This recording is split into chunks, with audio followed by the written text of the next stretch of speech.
What if I told you that the most profound wounds of childhood don't come from what happened to you, but from what didn't happen? There is a specific type of pain that no one talks about. It doesn't leave bruises. There are no scars visible to the outside world. Yet it shapes every single relationship you will ever have, every boundary you will ever struggle to set, and every moment you will ever feel insufficient. If you grew up in a household where love was present but distant, where you had everything you needed materially but felt emotionally unseen, this video is for you. Psychologists have a name for this. It's called childhood emotional neglect, or CN for short. And here's what makes it uniquely devastating. If you experienced it, you probably don't even know it happened to you. Unlike abuse, which is an act of commission, neglect is an act of omission. It's what your parents didn't do. It's the silence where warmth should have been. It's the question you learned not to ask because no one would answer anyway. Research published in the Journal of Child Psychology and Psychiatry shows that children who experience consistent emotional neglect develop differently structured brains. Specifically, the areas responsible for emotional regulation and self-worth develop with altered neural pathways that then dictate how these children interpret love, safety, and their own value as adults. The cruelest part? These children often grow up believing they had a normal childhood because nothing explicitly bad happened. So they carry these wounds invisibly, wondering why relationships feel so hard, why self-love feels impossible, why they can never quite relax into being loved. The first pattern is what psychologists call hyper-vigilance in relationships. When a child's emotional needs are consistently unmet, their nervous system learns something profound. Love is unpredictable. Safety is conditional. And so, even as adults, they develop an almost obsessive awareness of relationship dynamics. You know this feeling. The text that takes an hour to arrive, and your mind constructs an entire narrative in those 60 minutes. The slight change in tone in someone's voice, and you immediately assume you've done something wrong.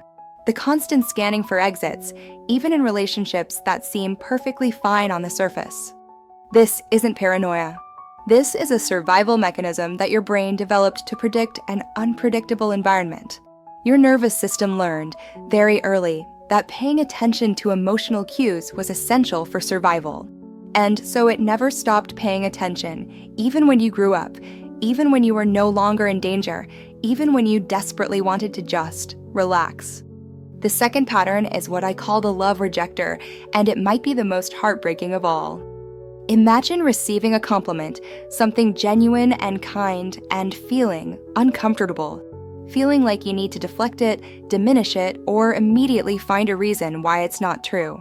Watching someone show you affection and feeling a strange disconnect, as if their love is hitting an invisible wall inside of you. Psychologists call this a negative core belief. It's the internalized message that formed in childhood, the one that whispered, "You are not worthy of love." Not because anyone ever said it out loud, but because your emotional needs were so consistently unmet that your brain concluded it must be because you weren't worth meeting. And here's the painful irony: you reject love not because you don't want it, but because your internal wiring has concluded that love isn't meant for you.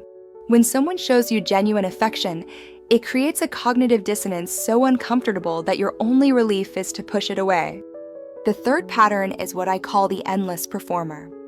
This is the person who cannot stop achieving, who sets goals and hits them, then immediately sets higher ones, who measures their worth in external validation, in trophies, in compliments, in the impressed faces of others, who has never, not once, felt like they could just stop.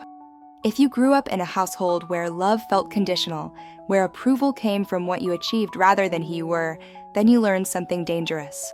You learned that your value is transactional, that you must constantly perform to be worthy of basic warmth. This is what researchers call earned secure attachment seeking. You believe that if you just do enough, achieve enough, help enough people, then eventually you will finally feel worthy. Then you will finally be loved. But here's the devastating truth: there is no finish line. Because the wound you're trying to heal is internal, and no external achievement can reach it. If any of this resonated with you, I want you to hear something clearly. You are not broken. You are not flawed. You are not damaged goods. You are a highly adapted human being who developed sophisticated survival strategies to navigate a world that didn't meet your emotional needs. Everything we've discussed, the hypervigilance, the difficulty receiving love, the endless performing, these were not failures. They were successful adaptations. They kept you safe. They helped you survive. But here's the thing about survival strategies. They often outlive their usefulness. Recognizing these patterns in yourself is the first step, not because you need to be fixed, but because you now have a choice. You can see the pattern as it happens. You can pause. You can choose something different.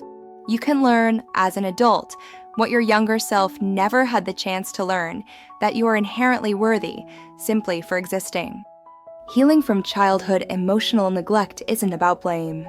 It's not about pointing fingers at your parents or dwelling in victimhood.